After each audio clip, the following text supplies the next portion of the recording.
Viewers, listeners, welcome to another edition of Blighty Talks Bricks. The regular ones will know that we have a theme for the new listeners and viewers. If you think, why does he look weird sitting in a shirt with his fly fishing vest on? Well, there's a reason.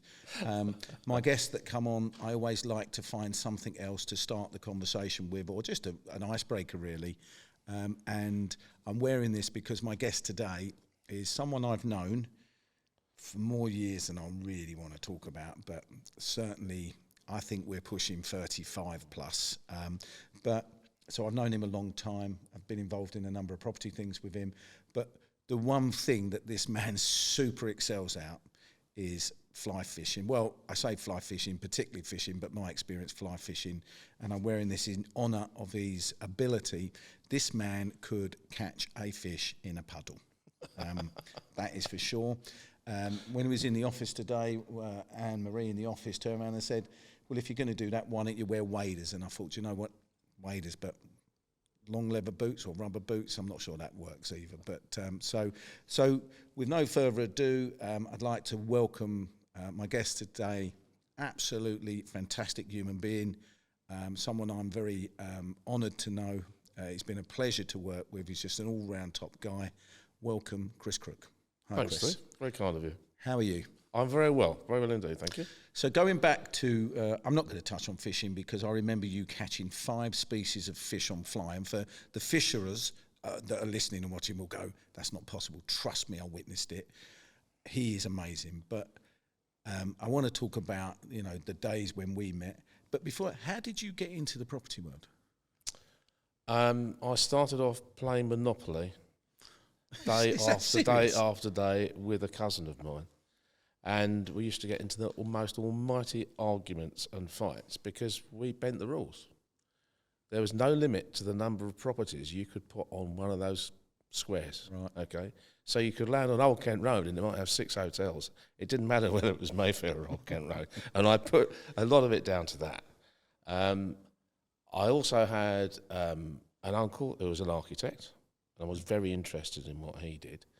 My dad's background was in construction. He was a chippy and a joiner. Was he? Right. And I think that was a steer in that direction.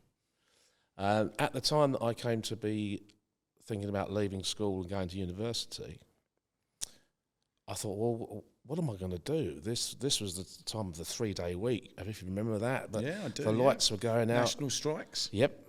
I can remember doing my homework to the light of a Tilly lamp. Yep. Which was otherwise used for beach fishing, but yeah, back to the fishing. And I thought, well, what am I going to do? I need to find a vocational degree if I'm going to do one. And the only one I could find was land management at Reading. And that's where I went. And did the land management degree. And then the first guy I met going through the doors of the uni was Graham Cherry. Well, that's where the countryside That's where the countryside story began, yeah. Right. And that was 42 years ago. Was it really? Yeah. No, more than that. It was 76, 77. And so you met the Cherries and that introduced you to countryside straight into the red, because were they commercial as well back in the day? Well, they were commercial. And I got to meet the family, and in particular Alan, who was a real charismatic individual, if ever there was one. I did a couple of years after uni in the West End, qualified as a chartered surveyor, got bored out of my tree. Yeah.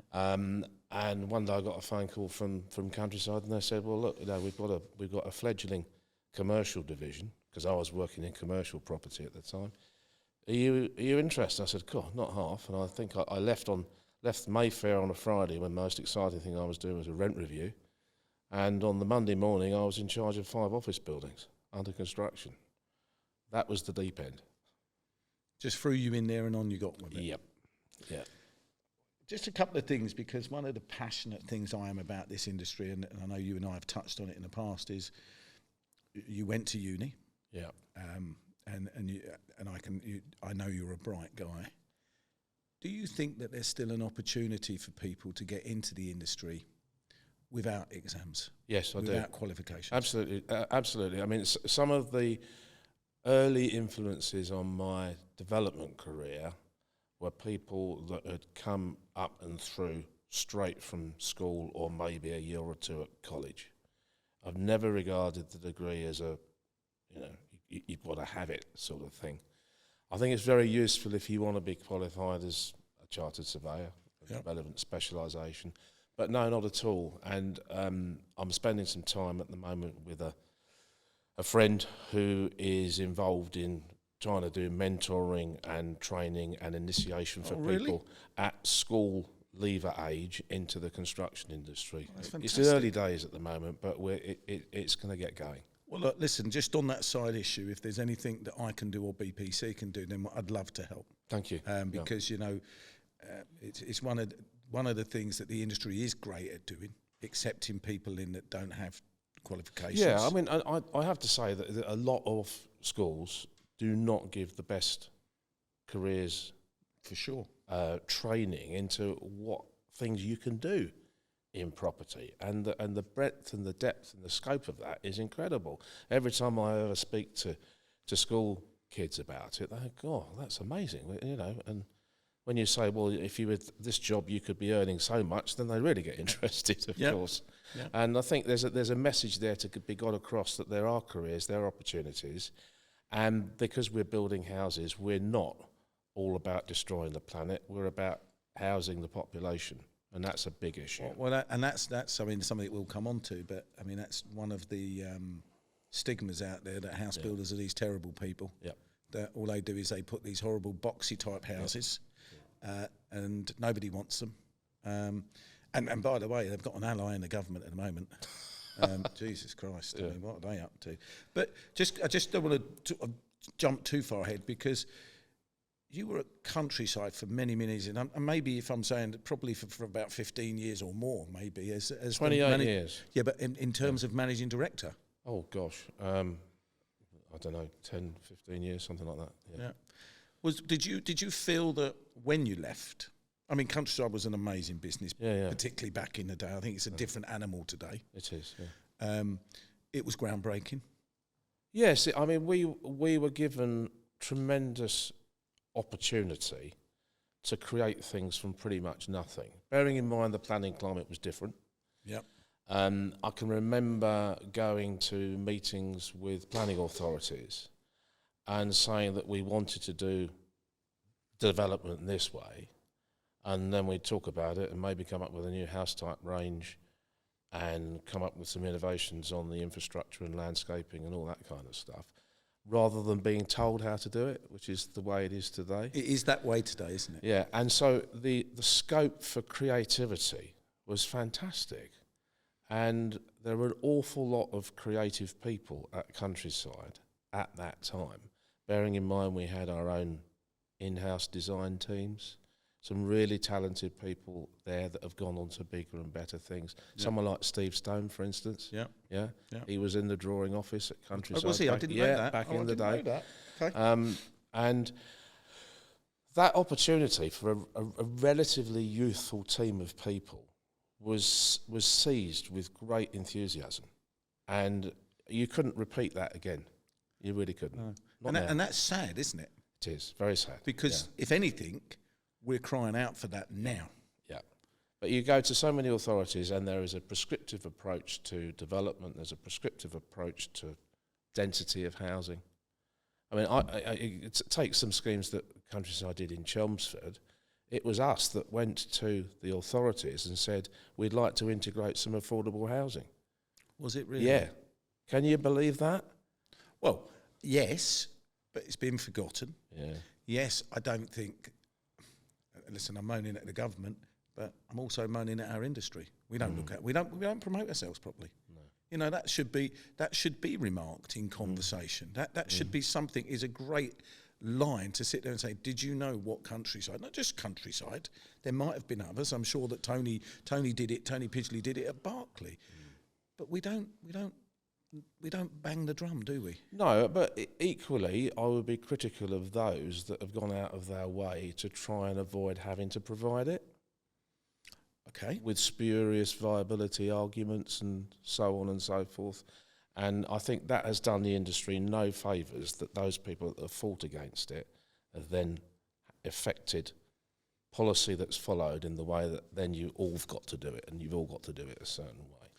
So, as two old dinosaurs, forgive me, as two old dinosaurs sitting here and just chewing the cud, how do we get hold of this? How do we get the industry? Am I criticising the HBF? I'm criticising them because other than providing me with some facts, they don't talk to me. Now, this is a podcast that's for the industry. This is a podcast that we talk about things in an open forum in a proper manner.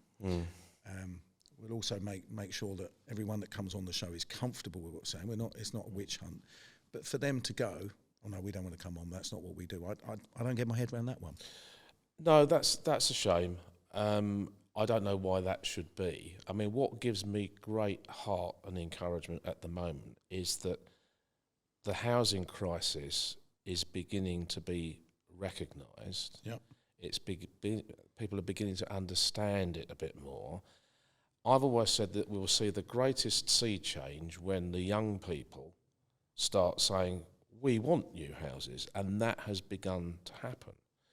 There's a greater volume of critical and academic work that is saying the reasons things aren't happening are the intransigence of planning officers, the lack of skill on the other side of the fence, the lack of urgency on the other side of the fence, and so on and so forth. And there are all these, and I think people are starting to take them up and read them. And for the first time, you're seeing on the telly now stuff to do with our broken planning system, the lack of housing provision, what it means.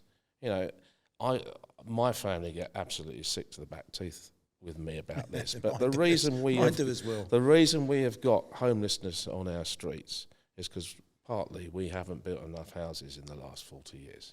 Well, I mean, it's if you look at some of the figures, and I go back to, you know, we had to have a title for this, and Blighty Talks Bricks was catchy, wasn't my idea. Coral in our business came up with it. It's not about me, it never has been, won't be. It's about getting people like you on the show to actually talk about things, because there is a crisis, is exactly the right word. You know, we are between 3 and 4 million short of where we should be in homes. Yeah, we are. Politicians talk about the housing crisis, but they don't really mean it and understand it, because to my mind, a crisis is a situation that you want to do something about. Correct. And I don't get any sense of urgency to do with it. A certain senior politician who shall remain nameless said to me at a meeting 2 or 3 years ago, he said, the problem is, Chris, there are no votes in housing. Whether you're for it or whether you're against it, there are no votes. Now, that's really selfish, isn't it? Well, I think, listen, I'm calling them out. They are selfish. Yeah. You know, I mean, when they put going on I'm a Celebrity at the front of the queue. I know. And when you see some of the things that they talk about and do, I think it is absolutely disgusting and disgraceful. I mean, it was interesting, wasn't it, what happened in this country when Farage got behind the Brexit thing. And we were all horribly misled, I know, but it made a difference. If you could get someone like A. Farage, I'm not saying necessarily him, behind the homelessness and the housing crisis thing, what a difference that might make. And it's amazing, really, that we don't join the dots up. And I go back, and I've mentioned it in previous podcasts, and I'll always reference Tony Pidgley, you know, treat people like animals and they will behave like animals. Well, treating someone like an animal is just leaving. Now, we all know that the homeless situation is more than one question. Of course. There are some people a few, that in some strange way seems to suit them. But generally speaking, people just want to be safe and secure. Of course I do. And what we're doing at the moment is just wrong. It's just wrong. And I just wonder whether we've got to that age of being grandparents before it registers. Well, partly. I mean, certainly that's got a lot to do with it. When I look at the housing needs of my family, I've got 6 kids, I've got 6 grandchildren, and I see what they're having to pay and what they get for it, and whether that's to rent or whether it's to buy, it's not a lot. Yeah. And I think, well, thank goodness there's, the bank and mum and dad to give them a bit of a hand, because if they didn't have it, where would they be? Exactly that. And there are, I read an article that in this month, a third of people, adults in the UK, won't be able to pay their way. No. Well, follow the flow chart, people. If they can't pay, I mean, outside, if you join the house building industry and construction industry together, it's the biggest revenue for the government. The second one is supermarkets.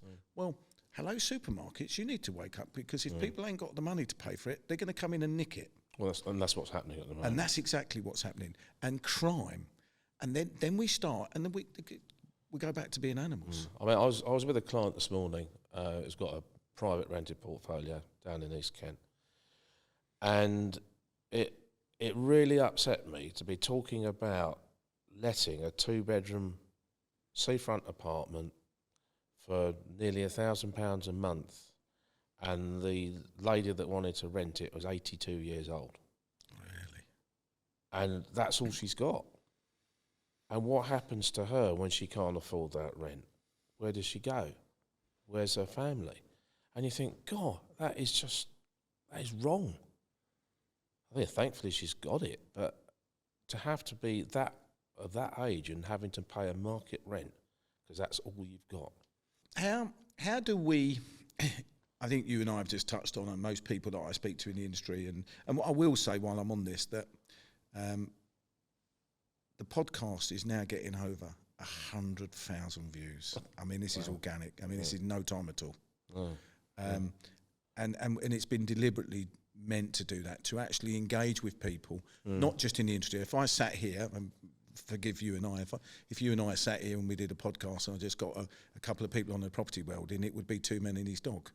And we are using it because, like you, I know you're passionate and you care. But how do we go about? We know the politicians are out for votes, and they should be ashamed of themselves with what's going on, in my view. How do we go about it?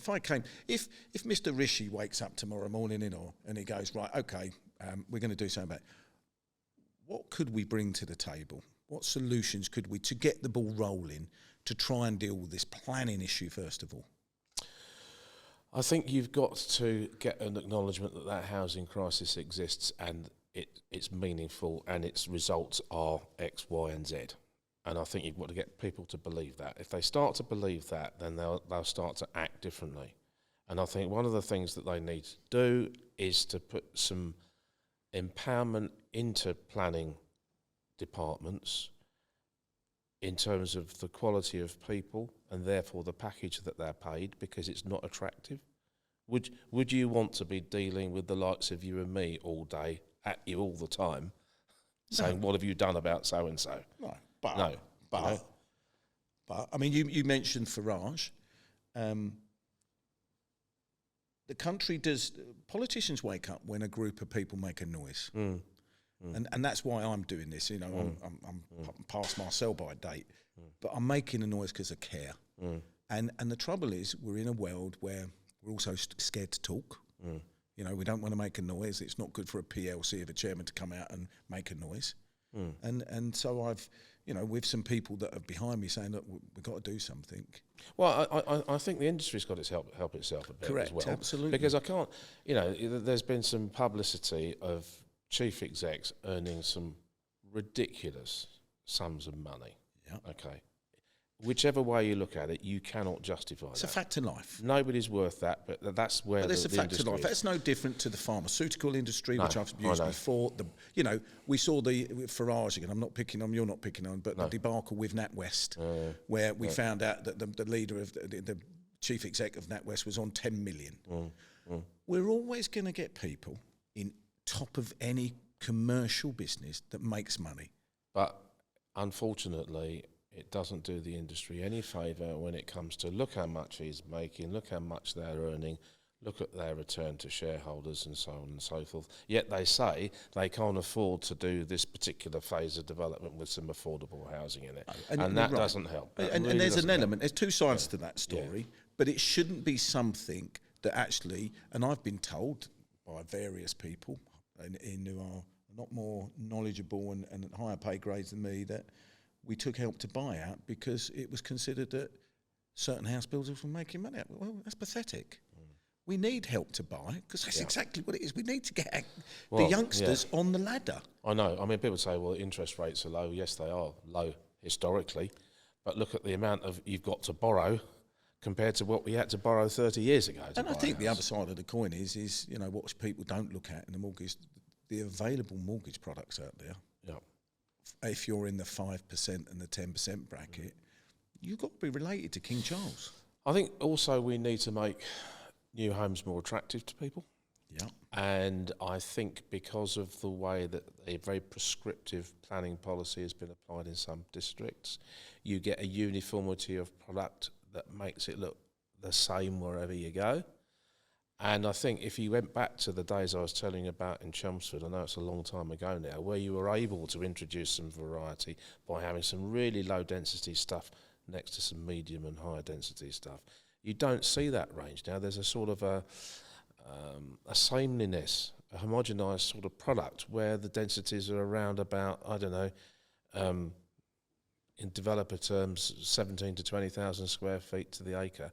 You know, by definition, they're going to start all looking the same. Is it just because everything's got to be done quicker and easier, it's box bashing and it's... Well, you spend so much time on the planning process to get there. You know, look at one I was talking to you about the other day that's just started on site. It's taken us 10 years to get from...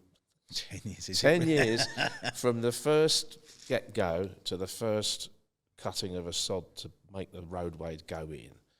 And, you know, a lot has changed in 10 years. And why is it taking that period of time? Why is my landowner had to spend, best part of £3 million of his own money to get to that stage for a site which is allocated in the local plan? It just, doesn't make sense at all. At all. So I'm giving you the magic wand, and we've just touched on a couple of things there. Is there 3 things that, in short, you'd say, I need 1, 2, 3 to go and do that job? And you're going to irritate people and you're going to be on their case, because that's the other thing, the work ethic. Slow, isn't it? Well, we've got sort of post-pandemic paralysis, I think, in some parts. I was complaining to people this morning about the fact you cannot get an emergency plumber or electrician at a weekend anymore. Just not there. I think everybody's got used to a bit of me time. Oh, for sure. I mean, it's one of my biggest pet hates is this situation. I mean, how do we get our grandchildren to have a roof over their head? So we've got a situation where we've got a lack of work ethic. We've got a situation where... There's also a slight, sorry to interrupt you, but there's also a slight issue of work opportunity. So my first paid working job as a student was as a window cleaner. Right? Yeah. Now, I couldn't go and do that now because it would be breaching health and safety big time, wouldn't it? And so by the time I got a proper job wearing a suit and going into an office, I'd had about 10 others, which you can't do now. So that work ethic with me that started probably when I started the paper round, has stayed with me for a very long time. And somebody said to me, a few weeks back, could you start? I'm more ambitious today than I was 28 years ago, but I would have no chance to start BPC today. No chance at all. And I had a meeting this morning with a house builder.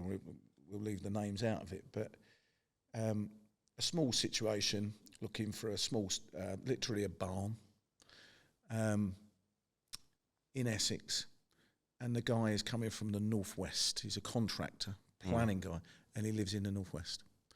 Fair play to him. He did come down for a site meeting, but I mean, surely we must have some people that are in Essex that would love to be in the property. You'd have thought so, wouldn't you? That would like to work in the planning department. Absolutely, yeah. But I don't know.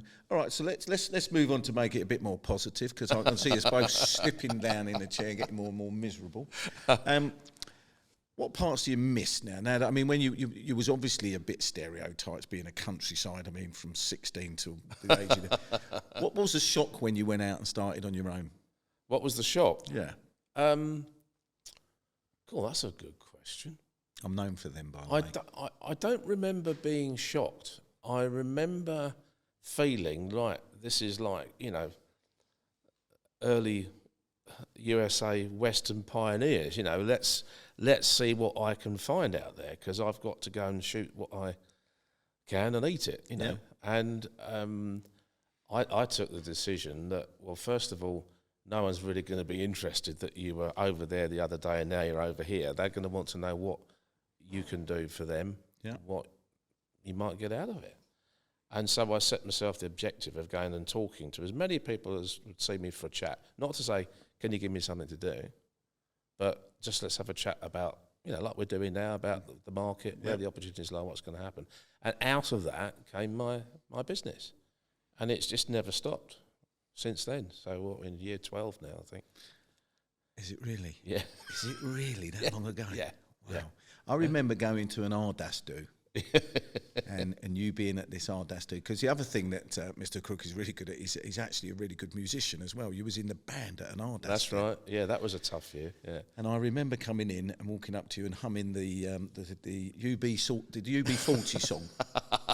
Ivory Madonna, and taking you a few minutes to understand. Yeah, that was a bit deep for me. Yeah. But I remember, was that 50? Well, time flies. Yeah. But one of my concerns in the industry, and I put you, Matt Fleming, some other guys, Stephen Casey, where you've done your time, you've got to retirement age, you want to rest, but I don't want to let you guys go. No, don't worry. There's no rest here, mate. No, I know you're slightly different, but yeah. I spoke to Paul White last week. We need you guys back helping us. We need the education. It's very important that we have you guys, that we can, as I call it, wheel you out to help us with the young. Yep. With the youngsters that are coming into the industry, to actually give you, because I've been lucky in my life to be mentored. People have taken me under their wing and have cared for me for some reason. And we need you guys. We need to lean on you. And it's when you mention, it's lovely to hear you mention about the school situation you're doing with school leavers. We need that. And the industry needs help. We're all caught in the headlights at the moment. Yeah, it does. I mean, I challenged the people that I'm dealing with at the RICS about this recently. I said, what is the RICS doing about taking the careers message into schools? Absolutely. And I can't see that there's enough of that. And I've volunteered to do it. So it's not, I'll be critical, but I'll do something about it. But being critical is fine as long as you're prepared to do something about it. Absolutely. What you can't do is, it's a bit like if you don't vote, you ain't got to say, as far as I'm concerned. No, I know. But it's right, isn't it? We're not helping ourselves. No, but it's interesting. Where is the interest in what we do? My youngest daughter's at university in St Andrews in Scotland, and after she started her first year, we got after a few weeks, I got a letter from somebody at the university. Would you be prepared to be a mentor for people on our final year programme in whatever it happens to be? I said, yeah, I'd love to do that. Put my name down. And what happens is they put your CV into the hat, and the students choose if they like the look of anything. You didn't get see. chosen, did you? The first year I did, but he was an economics student. Right. Now I was expecting somebody from geography or business or whatever. The last 2 years I had nobody, and you think, well, this is quite interesting. Why is that? Of course, I don't know. I can't find out. But I just think I'm using it as an example to demonstrate that we need to do more to make what we do a bit sexy. Yeah. Rather than just being people that destroy the countryside, as we're seeing. And we get, I had Peter Truscott on recently, and he made a really good point where he said, when we talk about more housing planning, yes, we build houses, but we don't make people. Oh. They're here. Yeah. they're here. What are we going to do with them? You know, yeah, I've got 500. And he made another valid point when he said, you know, that the units that we build, it's not people coming necessarily from a long way away. Yes, there will be some. Generally speaking, it will be local people I think that are actually leaving another property to go there, whether it's been rented, whether it's a smaller property or whatever. I think, as far as I can remember, it was always the case when people like the HBF and others researched it, New Homes Marketing Board, when it was still going, most people move within about a 5 mile radius. Yeah. And another subject there, what's your view on Help to Buy? Should we have it? No. You don't believe we should have Help to No. Buy? So what would be your way? So what would be something you'd bring in to help that movement? I think I would be looking for more help on the mortgage front, but not in a way that traps people. Okay. I was reading somebody's offer this morning where they're looking to sort of cap mortgage rates, for example. I was always concerned with Help to Buy that if the market went a bit sour, we would see the re-emergence of negative equity. Yep. Yeah. And one of my daughters and her husband bought a flat in London, in the Old Kent Road, and they just about managed to avoid that becoming a problem after they'd been there for a few years. Really? Because the Help to Buy had artificially inflated what people were paying. And you know, the other thing that was absolutely outrageous was that the solicitors that were involved did not do the appropriate due diligence. So when they came to sell, there were unanswered questions that should have been dealt with when they bought brand new. Right. They couldn't then pass on to subsequent purchasers. And it just smacked to me as if all being too convenient around the Help to Buy situation that existed at the time. So how would, okay, so I've heard some stories like that. Yeah. I think that the majority of stuff, and I agree with the negative equity. I remember when it was back in the day in repossessions and stuff like that. Awful. Yeah. And I mean, I remember being at legal in general on the estate agency side, but we had a repossessions department. Yep. You know, and they were, I mean, weekly there was numbers coming through there. And there were people taking their own lives as a result of it. Absolutely right. Awful. Absolutely awful right. So is there a short-term formula? We've got to go and get the banks and the building societies together. And I mean, the government mentioned this week in a soundbite, and as far as I'm concerned, it's a soundbite. It just meant, I think, 99% mortgages. 99% mortgages. Yeah, well, you're heading in the same direction again if you're not careful with what's that going to mean when you want to move on. I mean, some of the house builders won't like it, I'm sure, but if I could wave a magic wand, I would increase the amount of housing that's actually coming onto the market, and the prices would come down. Of course it would. Supply and demand. So you know that's something that ought to happen. I don't know what else I can sort of immediately suggest. I mean, it worries me that I'm hearing noises about regulation in the rented sector. Yeah. Whether that would happen or not, I don't know. But I would prefer to see the market work out on its own without those interference. Yeah. Well, just on that, when you talk about repossessions, it reminds me that, you know, one of the things that I like to touch on is charities. Yep. Is there any charities that are dear to your heart? Two in particular. At the local level, as you know, I'm from East Kent and I'm born and bred in Margate, and I'm now proud of it because Margate is now trendy. Very it trendy. Never used to be. Well, down to Delboy, isn't it? Since you went on the well, tour yeah, down that had something to do with it. You know, having been to school down there and brought up down there, I couldn't wait to get out when I was a teenager, but it's a bit different now. So I'm involved with the Margate Community Land Trust, which is all about making spaces and places for the creative arts in Thanet.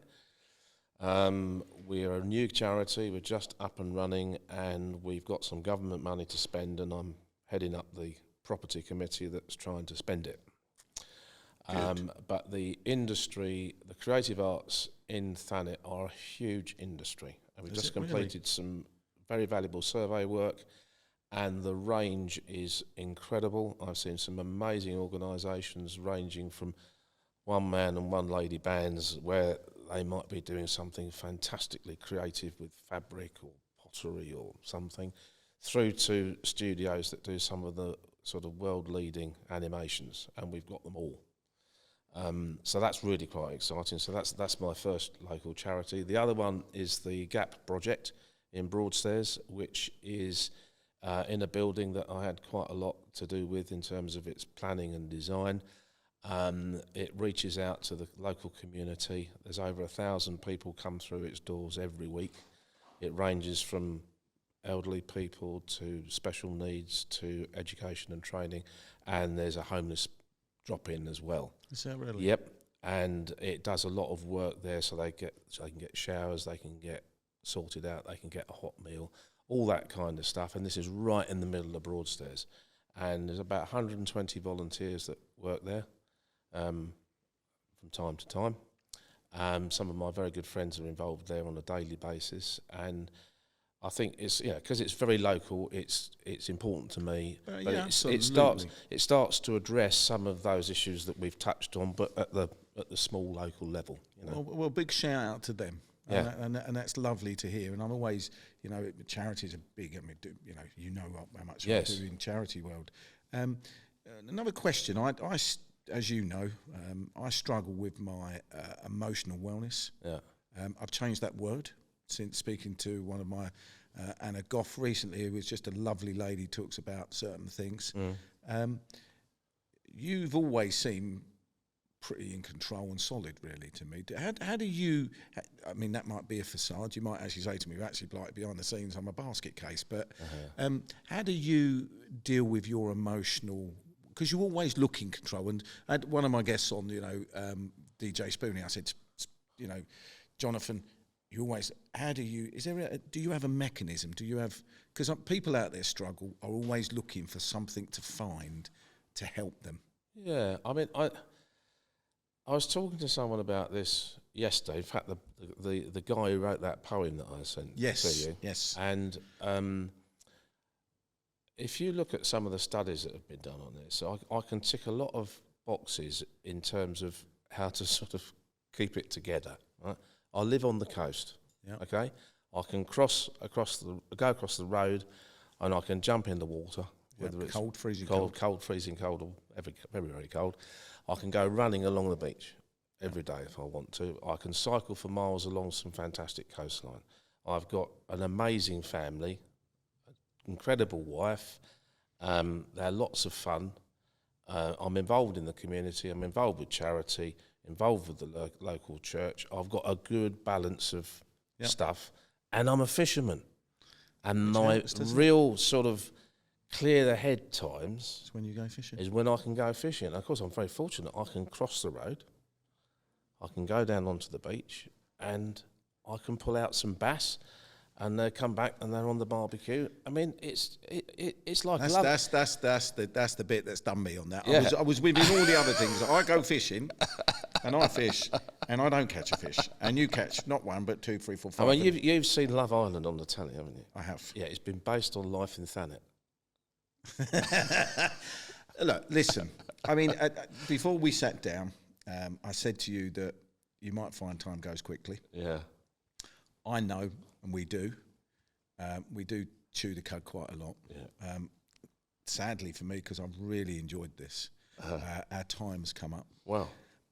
One of the things that I will say, and I said about the fish invest, but the other thing that we've got that is really becoming very apparent on the podcast that we do is the quality of the human beings I'm having come and sit opposite me and talk Blighty Talks Bricks. It's an absolute pleasure, mate, to have you today. I mean, unfortunately, I've been in your world for a long time, property-wise, but it's gone so quick for me. I've really enjoyed it.